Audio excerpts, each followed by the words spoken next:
Moins de redressement, moins de liquidation judiciaire. Le constat est le même au tribunal de commerce à Épinal depuis le début de la crise sanitaire. L'économie vosgienne, sur le papier, se porte plutôt bien, mais les chiffres évidemment sont trompeurs.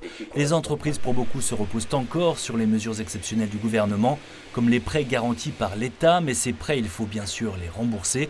Et dans le même temps, les sociétés doivent faire face à de nouvelles difficultés.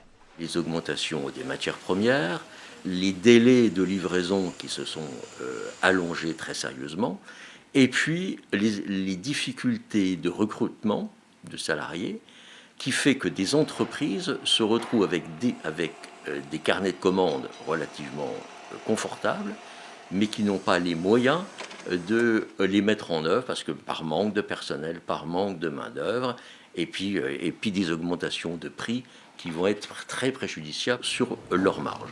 Du côté du tribunal, on craint donc un peu le retour de manivelle, mais on rappelle qu'il existe différents outils pour aider les entreprises qui commencent à rencontrer des difficultés, notamment des procédures amiables et confidentielles. Il faut juste éviter d'attendre qu'il soit trop tard. Le maître mot, c'est l'anticipation. C'est pas au moment où effectivement la cessation de paiement se profile qu'il faut agir.